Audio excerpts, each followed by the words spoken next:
जय हिंद। आज NCERT Bihar board class 10th का चैप्टर नंबर 1 केमिस्ट्री रासायनिक अभिक्रिया एवं समीकरण आज हम स्टार्ट करने वाले हैं। तो चलिए इसे बेहतर ढंग से समझते हैं। तो इसमें पहला हमारा है रासायनिक अभिक्रिया। तो चलिए रासायनिक अभिक्रिया का डेफिनेशन जानते हैं। दो या दो से अधिक पदार्थ मिलकर जब एक या एक से अधिक नए गुण धर्म वाले पदार्थ का निर्माण होता है उसको रासायनिक अभिक्रिया कहते हैं। उदाहरण से जानते हैं। हाइड्रोजन और ऑक्सीजन मिलकर जल मतलब कि पानी का निर्माण करते हैं।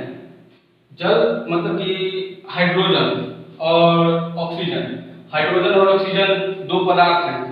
हाइड्रोजन और ऑक्सीजन दो पदार्थ हैं और दो पदार्थ मिलकर नए गुणधर्म वाले, जैसे कि हाइड्रोजन और ऑक्सीजन अत्यंत ज्वलनशील है, लेकिन ये दोनों अभिक्रिया करके मिलकर जल का निर्माण करते हैं। ठीक। और किसी भी रासायनिक अभिक्रिया को भौतिक विधियों से उलट नहीं किया जा सकता। किसी भी रासायनिक अभिक्रिया को भौतिक विधि से उलट नहीं किया जा सकता। भौतिक विधि आप कक्षा 9 में पढ़ चुके होंगे, जैसे कि वाष्पीकरण, ऊर्ध्वापातन, आवसन, उपकेंद्रीकरण। किसी भी, आइए हम फिर से समझते हैं। दो पदार्थ मिलकर नए गुणधर्म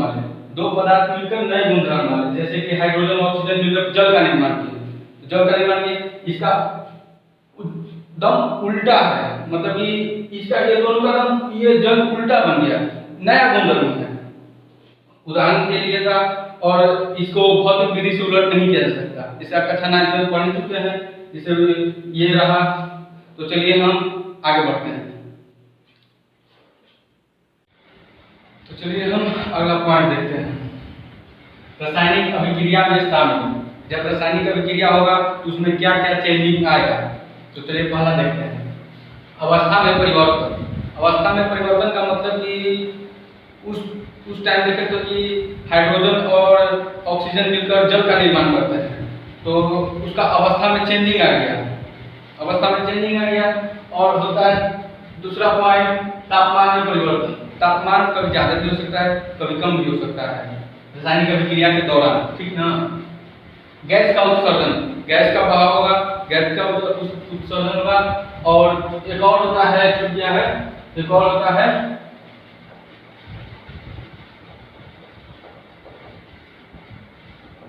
रंग में परिवर्तन उसका हो जाएगा। और एक समझ गए। और आगे चलते हैं।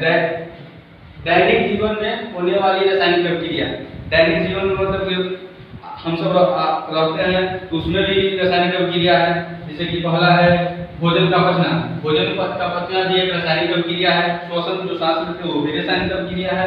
और लोहे का प्रजनन लग जाता है, वो भी एक रासायनिक अभिक्रिया है। और दही का बनना, दही भी बनता है, वो भी एक रासायनिक अभिक्रिया है। तो ये शामिल है, इसको शॉर्ट स्किल ले लीजिए। तो चलिए आगे बढ़ते हैं। तो चलिए रासायनिक अभिक्रिया में ये दो महत्वपूर्ण पार्ट हैं। चलिए, तो पहला है अभिकारक। अभिकारक किसको कहते हैं? तो चलिए इसको पढ़ते हैं। अभिकारक ऐसे पदार्थ जो किसी रासायनिक अभिक्रिया में भाग यानी कि हिस्सा लेते हैं, उसको अभिकारक कहते हैं। और दूसरा है उत्पाद। ऐसे पदार्थ जिनका निर्माण रासायनिक अभिक्रिया में होता है, उसको उत्पाद कहते हैं। जैसे उदाहरण में हम सब समझते हैं। उदाहरण में हाइड्रोजन और ऑक्सीजन मिलकर जल यानी कि पानी का निर्माण करते हैं। हाइड्रोजन और ऑक्सीजन मिलकर किसका निर्माण करते हैं? जल का, यानी कि पानी का निर्माण करते हैं। तो नया चीज इसमें क्या बना? नया पदार्थ इसमें क्या बना? इसमें नया पदार्थ जल बना। तो जल को हम उत्पाद कहेंगे। तो यहाँ पर लिख लेंगे, इसको उत्पाद कहेंगे। और जिनसे मिलकर बना, किनसे मिलकर बना? दो पदार्थ का बना, किनसे? तो इनसे और इनसे, तो इनसे मिलकर जो बना उसे अभिकारक बोलेंगे।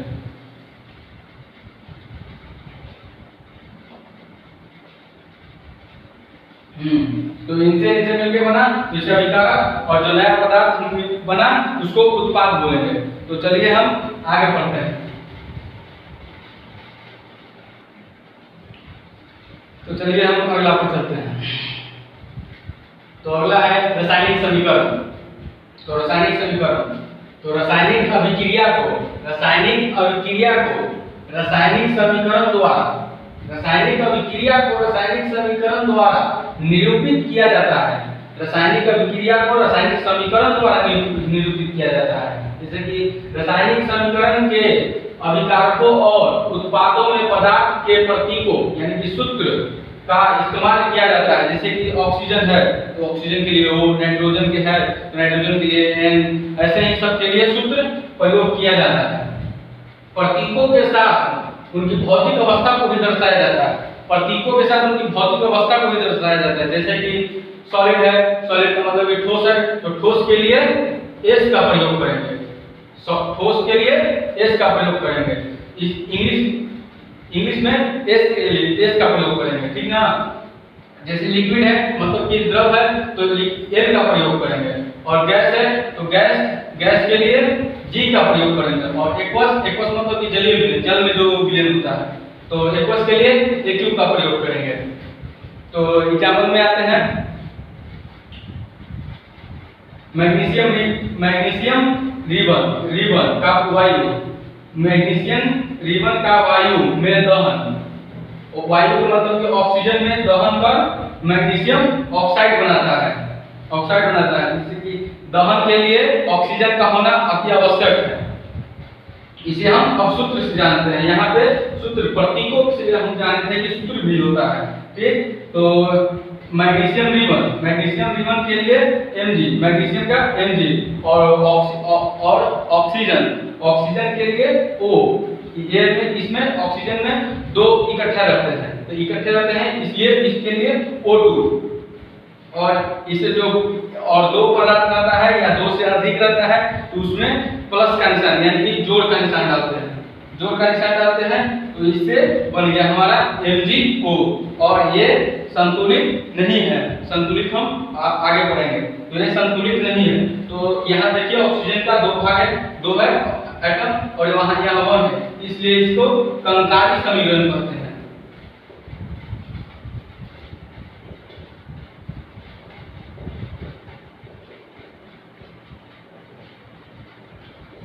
ठीक, इसलिए इसको कंकारी समीकरण कहते हैं। तो कंकारी समीकरण बन गया। कंकारी समीकरण का मतलब समझ गए आप सब, ठीक है। और अब आते हैं, अब आगे अच्छा चलते हैं, ठीक है।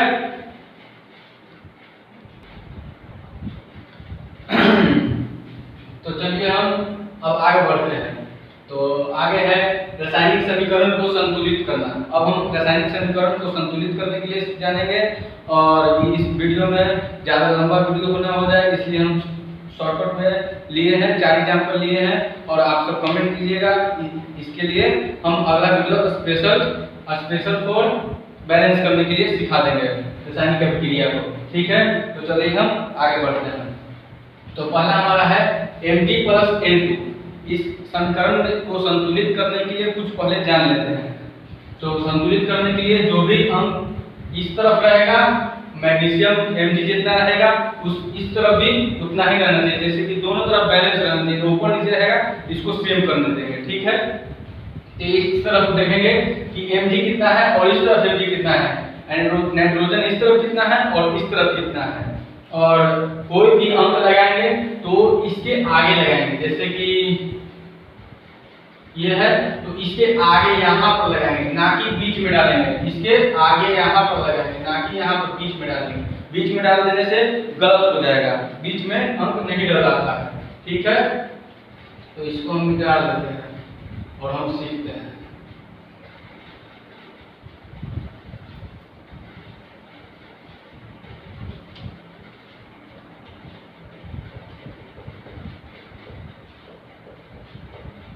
ठीक, कोई भी अंक हम आगे साइड डालेंगे, पीछे ना बीच में, सिर्फ आगे। ठीक है, और अब देखते हैं Mg की संख्या इस तरफ कितनी है। Mg की संख्या इस तरफ 1 है, मैग्नीशियम की संख्या 1 और इस तरफ 3। तो 1 में कितना से गुना करें कि 3 मिल जाए, 1 में कितना से गुना करें कि 3 मिल जाए। तो 1 में कितना से गुना करें कि 3 मिल जाए, तो इसको 3 से गुना करते हैं, इसलिए 3 3 इक्वल हो जाएगा। तो यहाँ हम 3 आगे की ओर लगाएंगे, ना कि बीच में, पीछे, ऊपर, नीचे, कहीं नहीं, सिर्फ आगे। और फिर अब Mg बैलेंस हो गया, यहाँ पर 3 और यहाँ पे 3 बैलेंस हो गया। अब हम आते हैं N2 यहाँ पे 2 और यहाँ पे 2, ये तो पहले से ही बैलेंस है, इसमें कुछ छेड़छाड़ नहीं करेंगे। चलिए अब हम आगे देखते हैं। यहाँ देखिए Fe कितना है, Fe मतलब कि लोहा कितना है, लोहा यहाँ पर 1, ऊपर नीचे कहीं पर भी कुछ नहीं है, इसका मतलब कि 1 और इस तरफ Fe कितना है 3 और कहीं भी Fe नहीं है, कहीं पर भी Fe नहीं है, कहीं पर भी Fe नहीं है। इसका कहिएगा तो आगे कमेंट कीजिएगा, तो अगला नेक्स्ट वीडियो सिर्फ हम इसी के लिए बना देंगे कि रासायनिक अभिक्रिया को, रासायनिक समीकरण को संतुलित करने के लिए। ठीक है, तो यहाँ पर Fe कितना है, Fe यहाँ पर 1, यहाँ Fe पर आगे पीछे कहीं पर भी कुछ नहीं है, और यहाँ पे देखिए 3 है, यहाँ पे 3 है, 3। तो 1 में फिर तो वही है कि 1 में कितना से गुना करें तो 3 मिल जाए, तो 1 में 3 से गुना करेंगे, तो हम यहाँ नहीं लगाएंगे, यहाँ नहीं, कहीं नहीं, हम सिर्फ आगे लगाएंगे। आगे कितना लगे 3। अब देखिए Fe 3 हो गया और यहाँ पर भी Fe 3 हो गया। तो चलिए आगे देखते हैं। इसमें ऑक्सीजन देखिए, ऑक्सीजन यहाँ पे 4 और इसमें कहीं नहीं है ऑक्सीजन, और इस तरफ देखते हैं कि ऑक्सीजन कितना है। तो इस तरफ ऑक्सीजन 1, आगे वाला ये जो है ये बीच में ये हाइड्रोजन के लिए है, H2O, ये जल, ये जो H2O है ये हाइड्रोजन के लिए है, और ये जो ऑक्सीजन है वो 1 है। तो 1 और यहाँ पे 4, यहाँ पे 4 है और यहाँ पे 1 है, तो 1 में कितना से गुना करेंगे कि 4 मिल जाए, तो 4 से गुना करेंगे। तो यहाँ पे हम 4 यहाँ पे नहीं लगाएंगे, क्या है कि यहाँ पर बीच में हम मना किए थे, और नहीं यहाँ लगाएंगे, हम आगे लगाएंगे। आगे हम बोले थे, पहले ही बोल दिए थे कि आगे लगाएंगे, नहीं समझ में आएगा अगला वीडियो आ जाएगा, तो इसी को फिर से देख लीजिएगा, समझ में आ जाएगा, बहुत हल्का।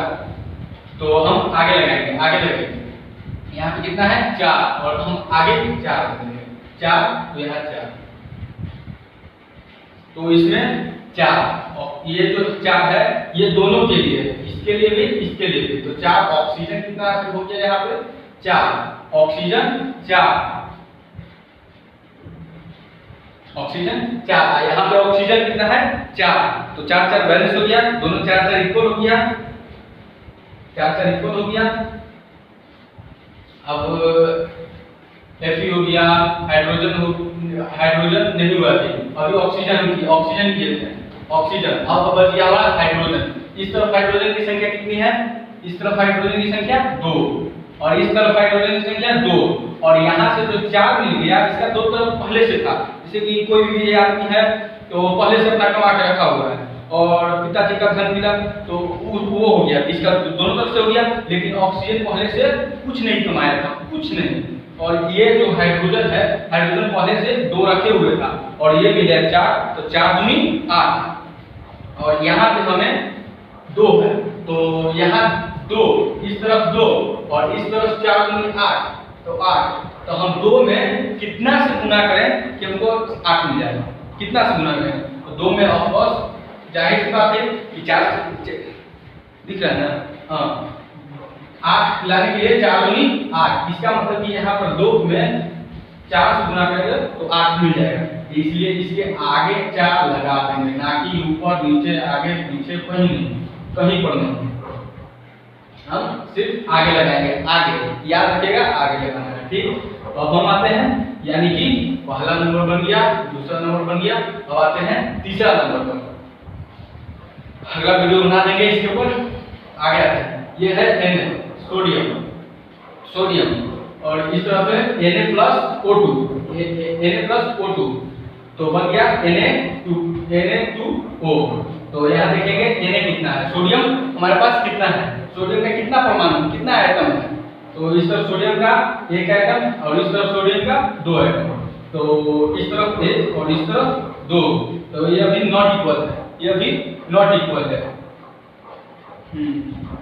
ये अभी नॉट इक्वल है। तो इसको इक्वल करने के लिए एक में कितना से गुना करेंगे, दो हो जाएगा, तो दो से गुना करेंगे तो ये इक्वल हो जाएगा, यानी कि एक में दो से गुना करेंगे तो इसमें यहाँ तो दो है और यहाँ एक है, इसमें दो यहाँ पर गुना कर देंगे, यहाँ पर आगे पीछे लगाते हैं, पीछे नहीं लगा सकते हैं, ठीक। अब आते हैं ऑक्सीजन पे। ऑक्सीजन की संख्या इस तरफ कितनी है, एक, और इस तरफ है दो। O का O, ऑक्सीजन मतलब कि O, ऑक्सीजन O का संख्या इस तरफ एक है, ये जो दो है इसके लिए है, और ये जो दो ये है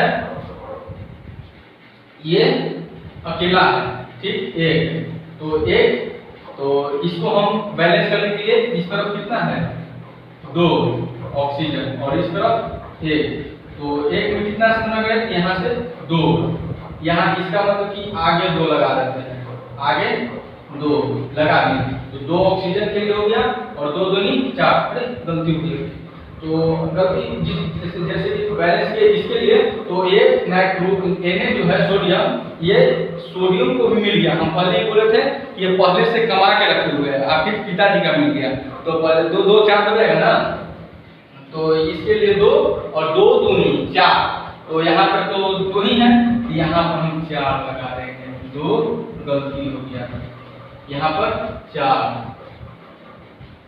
तो चलिए हम आगे आते हैं, यहाँ है SO2 प्लस H2S और बन गया H2O और प्लस S, यानी कि जल बन गया, ठीक, जल प्लस सोडियम, जल प्लस H2O प्लस बन गया, ठीक। तो हम अब आते हैं, अब संख्या गिनते हैं, यहाँ पे S की संख्या कितनी है, यहाँ पर S की संख्या कितनी है, यहाँ पर S एक है और यहाँ पे S एक और एक दो, और यहाँ पर S की संख्या एक है, और यहाँ पे ऑक्सीजन की संख्या दो, यहाँ पे ऑक्सीजन की संख्या एक, और कहीं नहीं ऑक्सीजन कहीं नहीं है, और यहाँ पे हाइड्रोजन की संख्या दो और यहाँ पे दो, तो ये ठीक है, हाइड्रोजन ठीक है, ऑक्सीजन एक दो और एक, यहाँ पे दो आगे लगा देंगे, इसलिए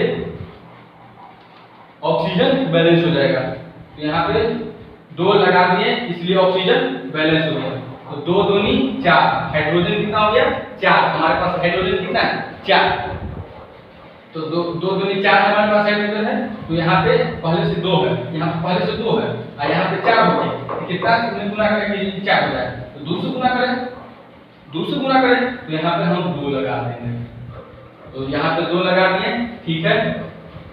और यहाँ देखते हैं, यहाँ पे सोडियम, यहाँ पे सल्फर एक है, सल्फर एक है, यहाँ पे एक और एक दो है, एक और दो तीन, यहाँ पे दो एक कम दो और दो एक, यहाँ दो और एक तीन, तो इसलिए यहाँ पर तीन लगा देंगे, तो सबको देख लेंगे, यहाँ पे S3 हो गया, दो दूनी चार हो गया, और S एक है, S यहाँ एक से दो तीन, दो और एक तीन, यहाँ पे एक और प्लस यहाँ पे दो और एक दो, यहाँ पे तीन होगी, और इस तरफ तीन, तो यहाँ पर तीन, तो तीन और तीन इक्वल हो गया, तीन और तीन इक्वल हो गया, ठीक है। तो इसको हम जान लिए, और इसको उतार लीजिए, और ये अभी उतना समझ में नहीं आएगा, हम इसके लिए अगला वीडियो बना देंगे, तो ठीक है, उतार लीजिए, शॉर्ट लिस्ट ले लीजिए।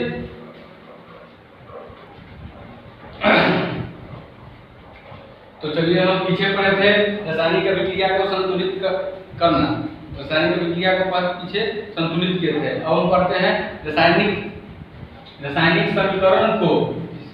समीकरण को संतुलित करना। अब हम पढ़ते हैं रासायनिक समीकरण को संतुलित करना क्यों आवश्यक है, रासायनिक समीकरण को संतुलित करना क्यों आवश्यक है।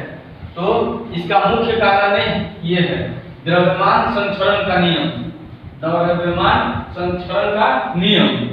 तो द्रव्यमान संचरण का नियम क्या होता है, किसी भी रासायनिक अभिक्रिया में, किसी भी रासायनिक अभिक्रिया में, अभी तक जितना भी रासायनिक अभिक्रिया लिखा है, किसी भी रासायनिक अभिक्रिया में न तो द्रव्यमान का निर्माण होता है और न ही विनाश होता है। न तो द्रव्यमान का निर्माण होता है और न ही विनाश होता है, न ही द्रव्यमान का निर्माण होता है और न ही विकास होता है। तो जैसे निष्कर्षण में आते हैं, तो रासायनिक अभिक्रिया के पहले वाला को क्या कहते हैं, जिससे बनता है उसको अभिकारक कहते हैं। जैसा कि पहले हम बता चुके हैं कि रासायनिक अभिक्रिया के पहले को अभिकारक कहते हैं, एवं उसके बाद वाला हम क्या कहते थे, जो प्रोडक्ट में मिलता था उसे हम उत्पाद कहते थे। तो रासायनिक अभिक्रिया के पहले अभिकारक, रासायनिक अभिक्रिया के पहले एवं उसके बाद प्रत्येक पदार्थ के परमाणुओं की संख्या बराबर होनी चाहिए। प्रत्येक पदार्थों के बराबर होना चाहिए। क्या है, क्योंकि संचरण के नियम हम पढ़ चुके हैं, किसी भी रासायनिक अभिक्रिया का न तो द्रव्यमान का निर्माण होता है और न ही विनाश, जो इसे जितना रहता है उतना ही रहता है। इसीलिए हम बैलेंस करते हैं कि दोनों ऊपर नीचे ना हो जाए। ऊपर नीचे का मतलब कि अभिकारक और उत्पाद में दोनों संख्या बराबर होना चाहिए। दोनों का द्रव्यमान जो है वो बराबर होना चाहिए, द्रव्यमान बराबर होना चाहिए, द्रव्यमान बराबर होना चाहिए, दोनों द्रव्यमान बराबर होना चाहिए। इसलिए हम रासायनिक समीकरण को संतुलित करते हैं। तो चलिए हम आगे बढ़ते हैं। अच्छा से प्रॉपर से समझ लीजिए कि रासायनिक अभिकारक और उत्पाद को दोनों बराबर करने के लिए रासायनिक अभिक्रिया को संतुलित करते हैं। चलिए शॉर्ट स्किल ले लीजिए, हम आगे बढ़ते हैं। हाँ, तो चलिए आगे। तो आगे बढ़ते हैं रासायनिक अभिक्रिया के प्रकार। रासायनिक अभिक्रिया के प्रकार, रासायनिक अभिक्रिया बहुत प्रकार के होते हैं, बारी बारी से एक एक करके पढ़ते हैं। जिसमें पहला है संयोजन अभिक्रिया। तो संयोजन अभिक्रिया को अच्छे से पढ़ते हैं। तो संयोजन अभिक्रिया का डेफिनेशन पहले देखते हैं और फिर पढ़ते हैं, ठीक है। इस अभिक्रिया में कोई भी अभिक्रिया हो सकता है। इस अभिक्रिया में जैसे कि कोई भी मतलब कि संयोजन अभिक्रिया है, यहाँ संयोजन, इसका मतलब कि संयोजन की बात हो रही है। तो इस अभिक्रिया में दो या दो से अधिक भी हो सकता है। दो या दो से अधिक अभिकारक मिलकर एक या एकल उत्पाद बनाते हैं। मतलब कि A + B, दो यहाँ पर अभिकारक मिला और एक उत्पाद बना दिया, तो इसे हम संयोजन अभिक्रिया कहते हैं। और इस तरफ दो से ज्यादा भी हो सकता है, जैसे कि कोई दो दोस्त मिलकर दो आदमी मिलकर एक दोस्त बन गया, तो तीन भी तो मिलकर दोस्त बन सकता है, चार भी तो मिलकर दोस्त बन सकता है। एक दोस्त बना तो ऐसे ही दो एक मिलकर बन गया। ठीक, उदाहरण से देख लेते हैं कोयले का दहन, कोयला का जलने के लिए। तो कोयले का दहन, कोयला का मतलब कि कार्बन, कोयला का मतलब कि कार्बन, और कार्बन को ऑक्सीजन मतलब कि ऑक्सीजन गैस है, कार्बन सॉलिड है। तो ये दोनों, और दहन के लिए O2 उत्तरदायी है, ऑक्सीजन उत्तरदायी है, तो इसलिए ये दोनों अभिक्रिया का CO2 गैस में परिवर्तन हो गया। तो ये दो है और एक बन गया, तो ये दोनों अभिक्रिया का एक बन गया, इसलिए ये संयोजन अभिक्रिया है। दूसरा देखते हैं जल का निर्माण। देखिए, जल का निर्माण भी संयोजन अभिक्रिया है। देखिए 2H2 और O2, 2H2 गैस है और O2 भी गैस ही है। ये दोनों अभिक्रिया का 2H2O बना है, 2H2O बना है। तो ऐसे इसको हम जल का निर्माण भी एक संयोजन अभिक्रिया है। तो संयोजन अभिक्रिया में समझ गए कि दो मिलकर एक हो जाएगा, उसको संयोजन अभिक्रिया कहते हैं। और बिहार बोर्ड ऑब्जेक्टिव में हर साल पूछता है कि संयोजन अभिक्रिया का ऑब्जेक्टिव पूछेगा और उसका उदाहरण देगा और वह 4 ऑप्शन देता है, उसमें बताना रहेगा कि संयोजन अभिक्रिया है और अभिक्रिया जो विस्थापन है बहुत सारा भी सबको बारी बारी से पढ़ेंगे। सब पूछता है कि अब ये कौन सा है, तो आप तो बात जान जाएंगे कि 2 दिया हुआ रहेगा और एक बना हुआ रहेगा। इधर एक रहेगा, एक पदार्थ जैसे कि यहाँ कार्बन तो एक है और यहाँ पे 2, यहाँ पे CO2 कार्बन डाइऑक्साइड और यहाँ पे एक यहाँ पे बना इसका और एक यहाँ पे इसका बना। तो इस तरफ 2 था, इस तरफ 1 बना, इसलिए ये संयोजन अभिक्रिया है। चलिए हम आगे बढ़ते हैं और अगला जानते हैं दूसरा पॉइंट। ऐसे करते करते सब पॉइंट पढ़ लेंगे एक पॉइंट कर करके। तो चलिए इसको शॉर्ट स्क्रीन ले लीजिए। तो चलिए हम पहला खत्म कर लिए, अब हम दूसरा पढ़ते हैं। वियोजन अभिक्रिया, दूसरा है वियोजन अभिक्रिया, दूसरा वियोजन अभिक्रिया। वियोजन अभिक्रिया का पहले मतलब जानते हैं कि क्या होता है वियोजन अभिक्रिया। एक अभिक्रिया टूटकर एक अभिक्रिया टूटकर 2 या 2 से अधिक उत्पाद में बदल जाए तो उसे वियोजन अभिक्रिया कहते हैं। मतलब कि एक आपके पास अभिक्रिया है और टूटकर 2 बदल जाए। हम संयोजन अभिक्रिया में बताए थे कि 2 रहे तो 1 हो जाए, और अब इस वियोजन अभिक्रिया में कि 2 है 1 है तो ये 2 हो जाए। मतलब कि ये 1 है तो 2 हो गया, मतलब कि 2 दोस्त है वो दोनों लड़ लिया तो दोनों अलग हो जाएगा, उसी को हम वियोजन अभिक्रिया कहते हैं। तो वो आम भाषा में ये डिफिनेशन ये याद कीजिएगा, ठीक। तो जैसे कि देखिए ये है तो ये टूट गया, यहाँ पे टूटा तो टूट के यहाँ पे 2 बन गया, B प्लस C बन गया, ठीक। तो ये 3 प्रकार के होते हैं, जिसमें पहला है ऊष्मीय वियोजन, दूसरा है वैद्युत वियोजन, तीसरा है प्रकाशीय वियोजन। तीनों को हम अलग अलग से पढ़ते हैं। तो पहला आते हैं ऊष्मीय वियोजन पर। तो ऊष्मीय वियोजन किसको करते हैं? अभिकारक का ऊष्मा द्वारा किया गया वियोजन। कोई भी अभिकारक है उसको ऊष्मा द्वारा किया गया वियोजन, उसको ऊष्मीय वियोजन कहेंगे। तो ऊष्मा क्या होता है?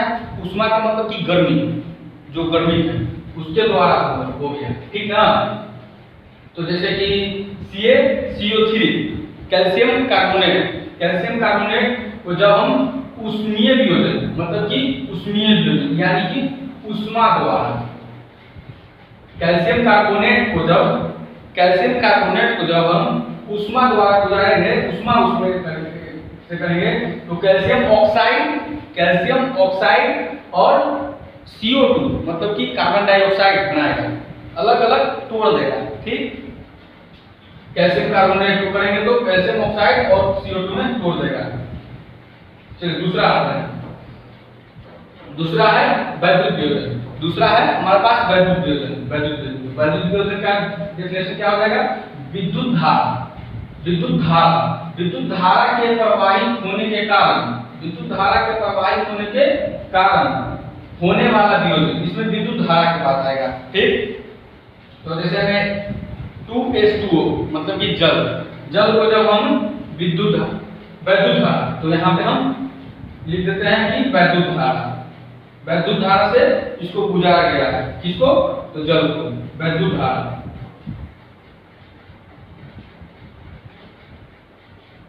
वैद्युत धारा से गुजारा गया है तो ये दोनों गैस में टूट गया है, H के रूप में और O के रूप में, ऑक्सीजन के रूप में और हाइड्रोजन के रूप में, ठीक। तो तीसरा है प्रकाशीय वियोजन। इसी तरह से हम प्रकाशीय वियोजन के लिए बोलेंगे। तो प्रकाशीय वियोजन का डेफिनेशन जानते हैं। सूर्य के प्रकाश जानते हैं, सूर्य के प्रकाश जो सूर्य देवता है, सूर्य के प्रकाश की उपस्थिति में, जैसे कि ये होगा तो दिन में ही हो सकता है, दिन में, क्या कि सूर्य जो होता है वो दिन में ही उगता है, ये सूर्य में नहीं होगा। तो सूर्य के प्रकाश की उपस्थिति में होने वाला वियोजन, जैसे कि सूर्य रहेगा तभी वियोजन होगा, ऐसे अन्यथा ही नहीं होगा। तो सूर्य के प्रकाश में तो आते हैं हम silver chloride AgCl, silver chloride.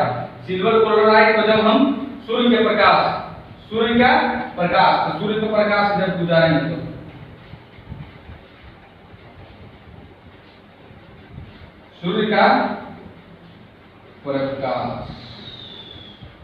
सूर्य के प्रकाश से गुजारेंगे तो यहाँ पर हमें सिल्वर और क्लोरीन मिल जाएगा, सिल्वर और क्लोरीन मिल जाएगा। तो नीचे देखते हैं,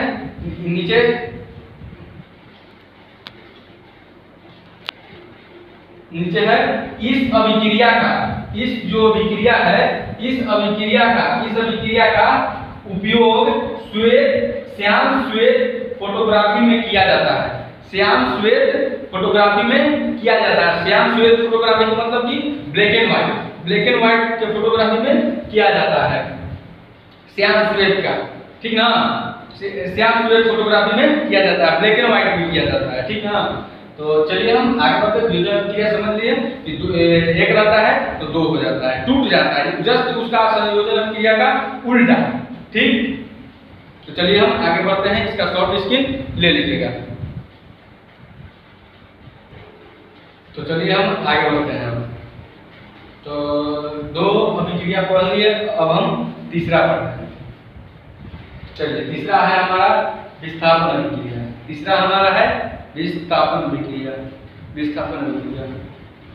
हाँ, तीसरा हमारा है विस्थापन अभिक्रिया। अब इसका डेफिनेशन जानते हैं। डेफिनेशन क्या है? इस अभिक्रिया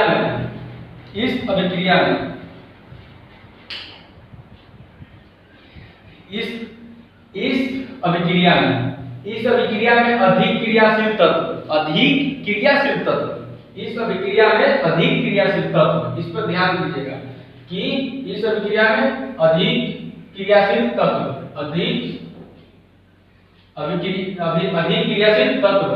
कम क्रियाशील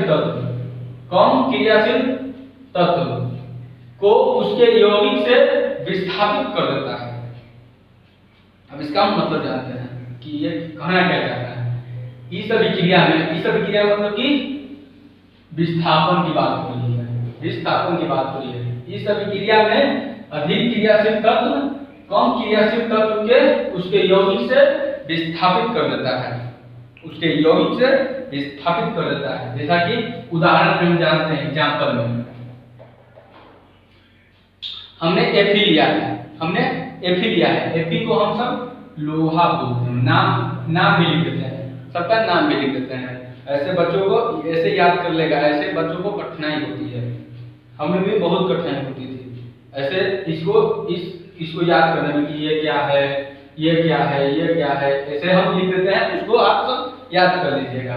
तो ये हमारा है Cu से कॉपर, SO4 से सल्फेट, तो ये हमारा बन गया क्या? Copper sulphate. तो यहाँ पर हम लिख देते हैं कॉपर सल्फेट, इसको हम अंडरलाइन कर देंगे, पोस्ट में कर देंगे, ठीक। और ये हमारा है Fe का मतलब कि पहले हम बता चुके हैं लोहा, तो ये है लोहे आइसल्फेट, तो लोहे का सल्फेट। ये है क्या? लोहे का सल्फेट। और ये हमारा Cu को क्या है?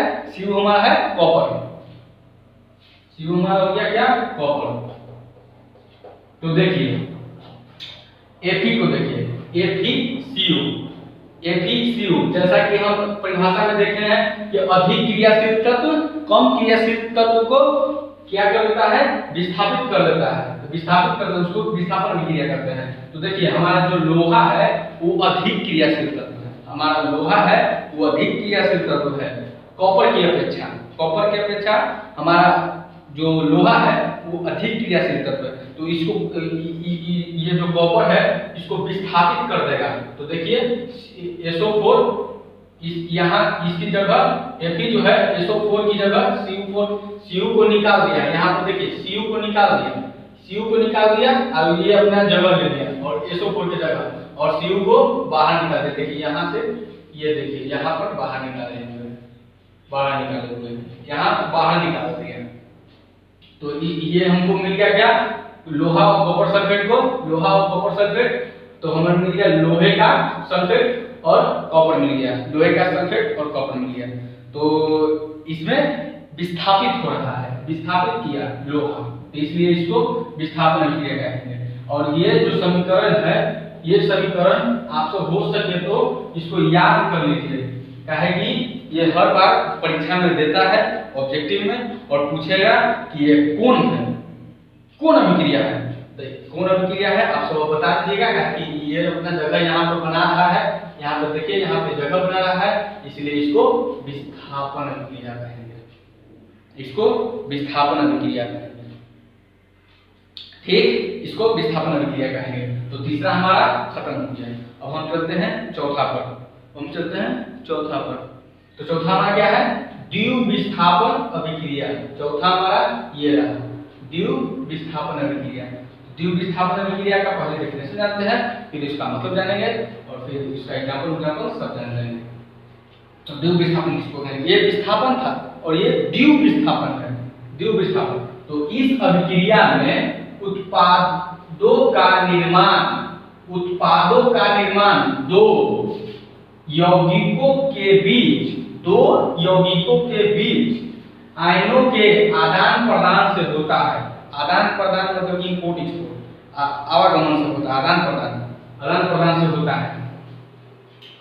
तो देखते हैं,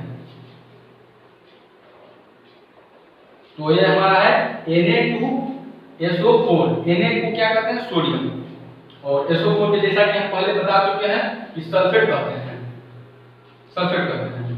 तो ये हमारा हो गया सोडियम, Na से सोडियम, इसको भी याद कर लीजिएगा, इसका नाम सोडियम सल्फेट। ठीक, सोडियम सल्फेट। और ये हो गया Ba से बेरियम, और Cl से क्लोराइड, बेरियम क्लोराइड। ठीक, तो सोडियम सल्फेट और बेरियम क्लोराइड, इसका नाम बेरियम क्लोराइड। तो ये हो गया, ये दोनों अपना आपस में जगह अदला बदली कर दिया, ये यहाँ आ गया और ये यहाँ चल गया, ये उठ के यहाँ चल गया इसके साथ, और ये जो है Ba उठ के यहाँ चला गया।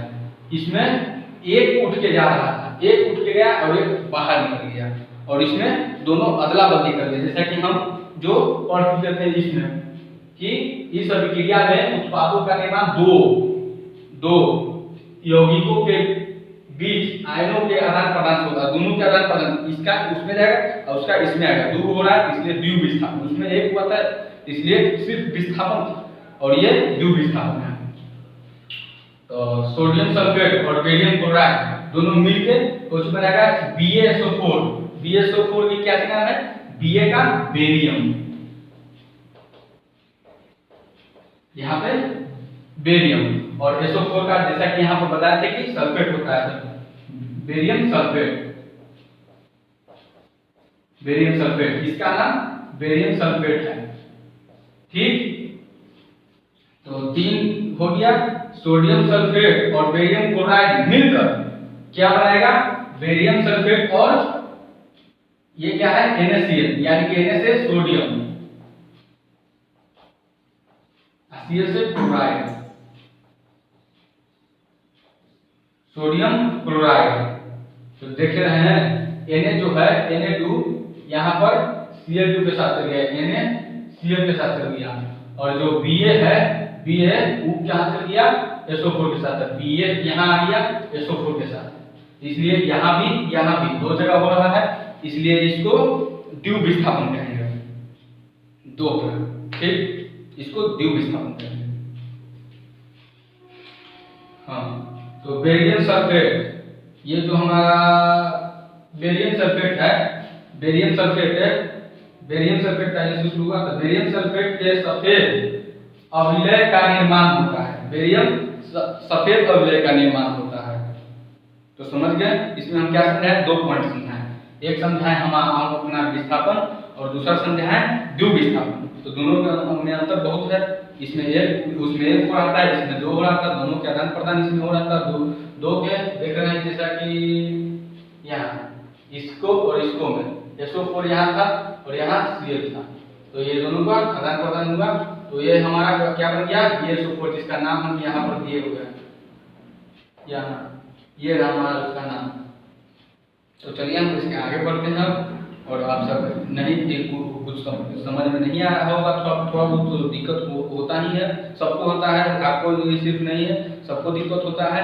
तो इस वीडियो को दोबारा देख लीजिए, भले ही थोड़ा सा स्पीड बढ़ा कर देख लीजिए, लेकिन इस वीडियो को दोबारा देख लीजिए और वीडियो को लाइक जरूर कर दीजिएगा, क्या कि हम बहुत मेहनत कर रहे हैं, ठीक है। तो हम आगे बढ़ते हैं। तीसरा चौथा पॉइंट हो गया, अब हम इसके आगे बढ़ते हैं। सब स्क्रीन ले लीजिए। तो चलिए हम अगला पॉइंट पर चलते हैं। अगला पॉइंट है 5वीं पॉइंट, उपचयन और अपचयन। उपचयन और अपचयन, ये दोनों में नाम को लेकर बहुत बच्चों में कंफ्यूजन रहता है, उपचयन और अपचयन में। तो पहला क्या है, उपचयन। तो उपचयन को पहले डिफरेंस दें। उपचयन, तो उपचयन पदार्थ में ऑक्सीजन की वृद्धि होना, पदार्थ में ऑक्सीजन की वृद्धि होना, किसी भी पदार्थ में, कोई पदार्थ में ऑक्सीजन की वृद्धि होना या हाइड्रोजन का ह्रास होना। ऑक्सीजन का उसमें जुटेगा और हाइड्रोजन घटेगा, ऑक्सीजन जुटे या हाइड्रोजन घटे, या ऑक्सीजन का संयोग हो जाए तो हाइड्रोजन के वियोग हो जाए, वही ह्रास मतलब कि वियोग का संयोग। तो अब चलते हैं अपचयन पर। तो अपचयन जस्ट उसका उल्टा, पदार्थ में हाइड्रोजन, यहाँ ऑक्सीजन था, यहाँ हाइड्रोजन, ऑक्सीजन की वृद्धि और इसमें हाइड्रोजन की वृद्धि, उसका उल्टा अपचयन में पदार्थ में हाइड्रोजन की वृद्धि होना या ऑक्सीजन का ह्रास होना, या पदार्थ में हाइड्रोजन के संयोग हो जाए या ऑक्सीजन का वियोग हो जाए, तो उसको हम अपचयन बोलेंगे। तो अब आते हैं इसका एग्जाम्पल पर। इसका एग्जाम्पल देख लेते हैं। यहाँ पे देखिए, यहाँ पे कार्बन है और यहाँ ऑक्सीजन, ठीक। तो ये कार्बन और ऑक्सीजन मिलकर कार्बन डाइऑक्साइड बना, ठीक।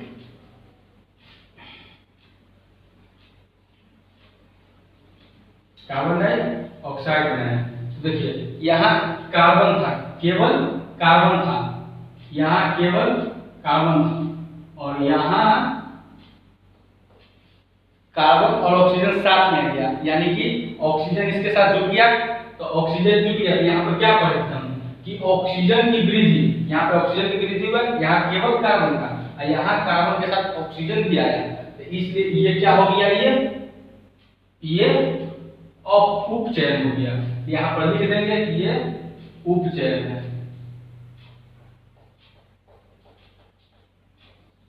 ठीक। अब आते हैं दूसरा पर, CuO और H2,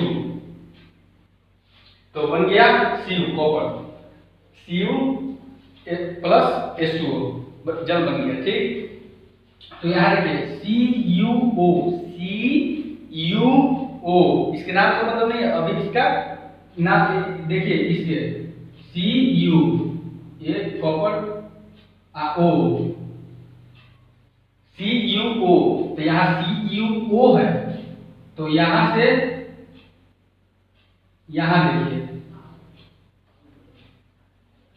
ऑक्सीजन यहाँ था, यहाँ ऑक्सीजन है नहीं है, यहाँ ऑक्सीजन नहीं है, तो यानी कि ऑक्सीजन का ह्रास हुआ है, ऑक्सीजन के यहाँ ह्रास हुआ, वियोग हुआ, तो ह्रास या वियोग कहते हैं, दोनों का एक ही नाम है।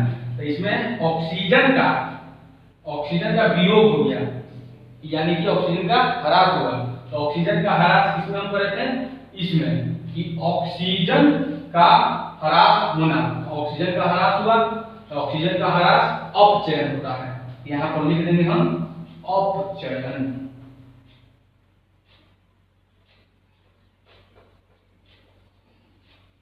हाँ, अब कोई बच्चा बोलेगा कि यहाँ भी तो हुआ कुछ, यहाँ भी तो कुछ हुआ, तो क्या हुआ, यहाँ हाइड्रोजन था एक, लेकिन यहाँ पर देखिए ऑक्सीजन इसके साथ जुट गया, यहाँ ऑक्सीजन घट गया और यहाँ ऑक्सीजन जुट गया, तो ऑक्सीजन जुट गया, यानी कि वृद्धि हो गया। ऑक्सीजन यहाँ पर नहीं था, लेकिन यहाँ पर इस ऑक्सीजन का वृद्धि हो गया। तो वृद्धि हो गया तो यहाँ पर हम क्या करेंगे, ऑक्सीजन की वृद्धि होना तो किसको होगी, उपचयन।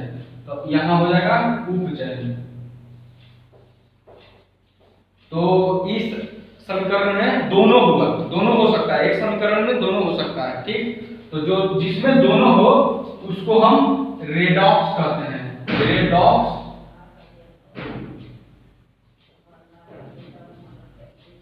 रेडॉक्स अभिक्रिया। वैसा समीकरण जिसमें उपचयन और अपचयन दोनों हो उसको रेडॉक्स रिएक्शन करते हैं, रेडॉक्स अभिक्रिया करते हैं। तो ठीक समझ गए, इसमें दोनों हुआ और इसमें उपचयन हुआ, कार्बन था ऑक्सीजन जुट किया, और यहाँ पर इसमें CuO था, वो इसमें घट गया, इसलिए ये अपचयन, जैसा कि हम इसमें बताए थे। और इसमें बताया था हाइड्रोजन ऑक्सीजन का ह्रास, हाइड्रोजन का ह्रास हुआ, इसमें जुट गया तो इसलिए उपचयन, इसमें दोनों हो गया रेडॉक्स। ठीक, चलिए हम आगे बढ़ते हैं। इसको शॉर्ट स्केल लेना है, ले लीजिए। तो चलिए अब हम पढ़ते हैं दैनिक जीवन में। दैनिक जीवन हम पीछे पढ़े थे उपचयन और अपचयन। अब पढ़ते हैं दैनिक जीवन में उपचयन अभिक्रिया के प्रभाव। दैनिक जीवन में रहने से दैनिक जीवन में उपचयन का प्रभाव, जिसमें पहला है हमारा संक्षारण। संक्षारण, तो पहले संक्षारण का डेफिनेशन जानते हैं। जब कोई धातु, कोई भी धातु, जब कोई धातु आर्द्रता, वायु, पानी, अम्ल आदि के साथ संपर्क में आता है तो उसको संक्षारित कर देता है, उसको कमजोर कर देता है। मतलब कि उदाहरण देख सकते हैं कि लोहे पर जंग लगना, लोहे पर जंग लगना, लोहे पर जंग लगना। जैसे कि आपके पास कोई भी चीज, गेट है आपके पास,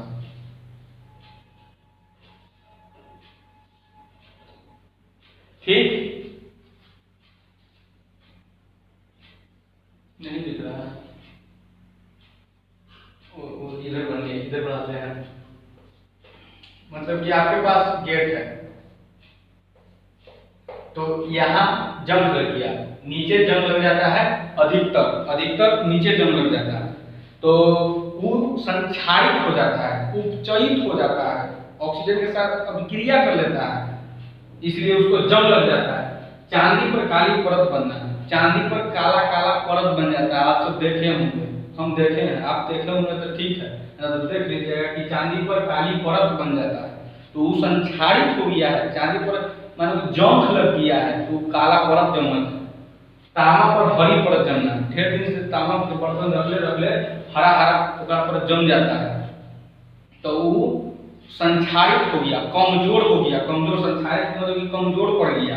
और तांबा बरियार है, आप नहीं देखते हैं कि हमारे पास गेट है, गेट में एथी लग गया, जंग लग गया, काला काला लोहा में जंग लग जाता है तो लाल जैसे दिखाई तो ऊपर जंग करते हैं। तो हमारे कमाड़ी में जंग लग गया, तो कमाड़ी में जंग लग गया, तो कमाड़ी में जंग लग जाता है तो कितना कमजोर हो जाता है, तो उससे नीचे से खोखला हो जाता है, नीचे से बील हो जाता है, नीचे से छेद हो जाता है, तो कमजोर हो गया। तो उसी को संक्षारण कहते हैं, संक्षारित हो गया, हमारा कमरिया संक्षारित हो गया। उसी का उपचयन का दूसरा प्रभाव है विकृत गंधिका। विकृत गंधिका, विकृत गंधिका, विकृत गंधिका का डेफिनेशन पहले जानेंगे तब उसके बारे में समझेंगे। हाँ, तो वसा युक्त, जो वसा से कोई बनल सामान है, कुछ है, तो वसा युक्त और तैलीय खाद्य सामग्री, तेल से बनल सामग्री है, वायु के संपर्क में आने पर, वायु के संपर्क में आने पर उपचयित हो जाता है। उपचयन, इसमें उपचयित मतलब कि ऑक्सीजन से अभिक्रिया कर लेता है, जिससे उनके स्वाद और गंध में परिवर्तन आ जाता है। जैसे कि रोटी बना के तो रखल है, तो रोटी बना के रखल है 3 दिन 4 दिन 5 दिन 6 दिन रह गया ढेर लंबा समय तक, तो एक में कौची होगा, कि रोटी ना दिखाई दे रहा है, रोटी यहाँ बनाते हैं। यह तो रोटी है, ये रोटी तो ढेर दिन से बना के रखल है, ये तो रोटी है ढेर दिन से बना के रखा हुआ है। तो ये कौची हो जाएगा, ऑक्सीजन के साथ अभिक्रिया कर लेगा। हम सब पढ़ ले हैं कि ऑक्सीजन के साथ जो अभिक्रिया करेगा उसको साथ उपचयित हो जाएगा। और उपचयित में यहाँ पर देख लो कि जो उपचयित हो जाता है तो उसको विकृत गंधिका कहते हैं। कोई सामान में उपचयित हो गया तो स्वाद में गंध में परिवर्तन हो जाएगा। पहले महक रहा था बढ़िया, सब्जी बढ़िया महकता है, पहले बनते रहता है सब्जी तो पहले बढ़िया महकता है, अब बन जाता है 2 दिन 3 दिन, 2 दिन में महक मार देता है, महकता है। आपको स्वादो पहले तीता लगता था, अब खट्टा कैसे लगेगा, खट्टा हो गया, सब्जी खट्टा हो जाता है ना, सब्जी खट्टा हो गया तो सब्जी खट्टा हो गया तो इसको कुछ कहेंगे कि विकृत गंधिका हो गया। कोई भी खाए वाला सामान ढेर दिन तक रहता है तो विकृत गंधिका हो जाता है, उसको में महक मार देता है। अब कोई लड़का कहेगा कि सर ढेर दिन तक ले हमारे एगो चिप्स के पैकेट है, कि हमारे एगो चिप्स के पैकेट है ओकरा में हमर ढेर दिन तक रह जाता है। दुकान में चिप्स के पैकेट रहता है, चिप्स के कुरकुरे के आप कुछ रहता है, तो हमर ई वाला कुछ हमर सेफ रहता है, सेफ है, कुछ एकरा में नहीं हुआ तो काहे नहीं हुआ, कोई कारण तो होगा ना कि घर के सामान हम खराब हो जा रहा है, आई जो दुकान के सामान है ये सेफ है का है, तो इसको में देखना कि वो फूलर रहता है, ओका में खाली सामान नहीं भरल रहता है, सामान ना किस खाली सामान भर देली ना, एकरा में इस चीज के पैकेट में हवा भरल रहता है, हवा जिसको हम कहते हैं नाइट्रोजन गैस। नाइट्रोजन गैस उसको अंदर भरल रहता है, इसलिए उसको उपचयित नहीं हो पाता है। ऑक्सीजन रहता तो उपचयित हो जाता, लेकिन वो ऑक्सीजन के संपर्क में आ ही नहीं रहा है, तो इसलिए उपचयित होगा कैसे, इसलिए वो बचा रह जाता है, सेफ रहता है, ठीक ना। हाँ, एक और बात कि फ्रिज में भी सामान सेफ रहता है, तो फ्रिज में कम होता है, कम उपचयित होता है, तो इसलिए वो में कुछ दिन तक 1-2-3 दिन तक ले 2 दिन तक ले सब्जी उब्जी खट्टा उटा होता है थोड़ा सा, बाकी उतना उपचयित नहीं हो पाता है, कम होता है, इसलिए वो थोड़ा बहुत फ्रिज में सेफ रहता है, ठीक है ना। तो इसको रोटी में लग जाता है, बाकी चिप्सवा में नहीं लगता है, समझ गए ना। नाइट्रोजन गैस रहता है उसमें भरल, हर साल बिहार में पूछता है, हाँ एक आधे साल कोई बीच करेगा ना तो हर साल पूछता है, ठीक है ना। ठीक, आगे बढ़ते हैं, चलिए हम आखिरी पॉइंट पर चलते हैं, रासायनिक अभिक्रिया के प्रभाव। रासायनिक अभिक्रिया के प्रभाव, तो रासायनिक अभिक्रिया पहले ही पढ़ चुके थे, लेकिन ये ताप के आधार पर है। रासायनिक अभिक्रिया ताप के आधार पर, रासायनिक अभिक्रिया के प्रभाव ताप के आधार पर, ताप के हीट के प्रभाव पर, ठीक। तो उसमें पहला है ऊष्माक्षेपी, ऊष्माक्षेपी, इसमें पहला क्या है, ऊष्माक्षेपी, इसमें पहला क्या है, ऊष्माक्षेपी। ऊष्माक्षेपी का उदाहरण है, डेफिनेशन है, जिस अभिक्रियाओं में उत्पाद के निर्माण के साथ साथ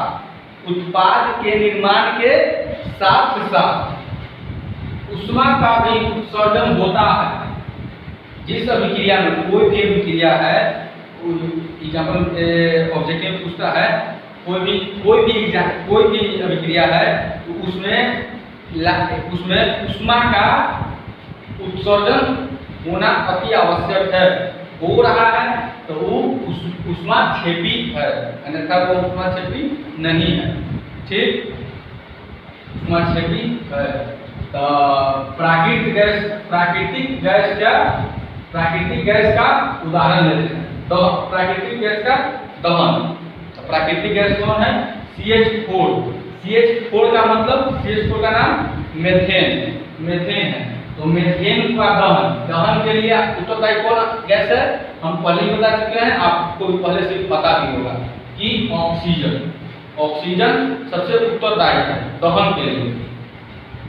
तो ये प्राकृतिक गैस है मीथेन, और इसका दहन हो रहा है।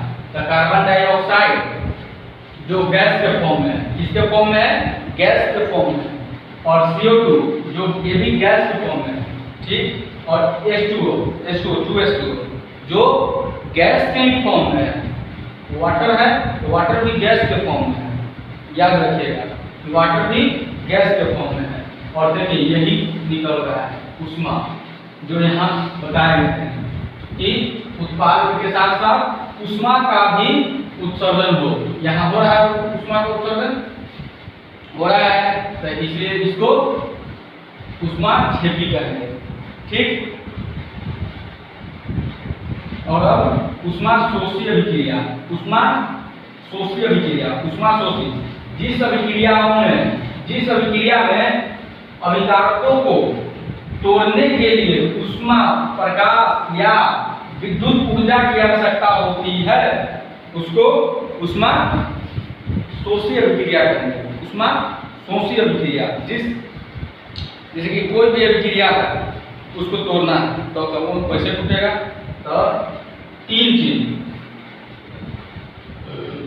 ऊष्मा, प्रकाश या विद्युत ऊर्जा, ऊष्मा, प्रकाश या विद्युत ऊर्जा से टूटेगा, तो इसको ऊष्मीय कहेंगे, इसको ऊष्मा शोषी कहेंगे। ठीक, जैसे कि इसका उदाहरण है, तो उदाहरण इसका हम लिख लेना, याद कीजिए हम जब वियोजन पढ़ा रहे थे तो वियोजन, इसको वियोजन पढ़ा रहे थे, वियोजन तो लिखवाएंगे इसका उदाहरण ऊष्मा, प्रकाश और विद्युत का। ठीक, इसका उदाहरण हम लिखा चुके हैं, इसमें इसको से ऊर्जा की आवश्यकता होती है, तो इसको हम ऊष्मा शोषी कहेंगे।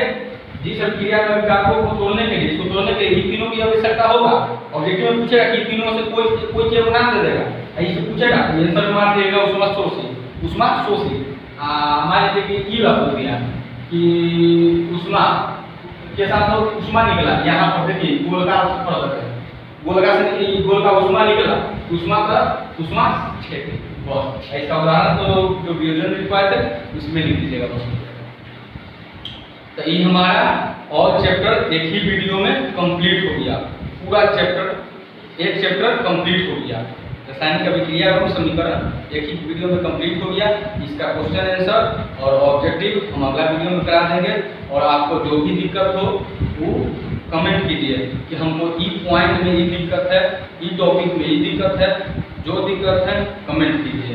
जो भी चैप्टर से कोई भी चैप्टर कहीं से कुछ भी दिक्कत है वो कमेंट कीजिए, उसका हम स्पेशल वीडियो बना देंगे। और कोई भी सब्जेक्ट और सब्जेक्ट का वीडियो हमारे चैनल पे आएगा, जिसका नाम मिशन बिहार बोर्ड है।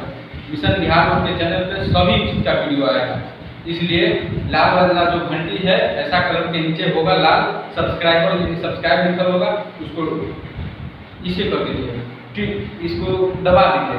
और बेल आइकन आएगा, बेल उसको भी दबा दीजिए। और लाइक कीजिए या नहीं कीजिए, लेकिन एक चीज़ जरूर कीजिए कि शेयर कर दीजिए। शेयर करने से बहुत बच्चों के पास पहुंच जाएगा।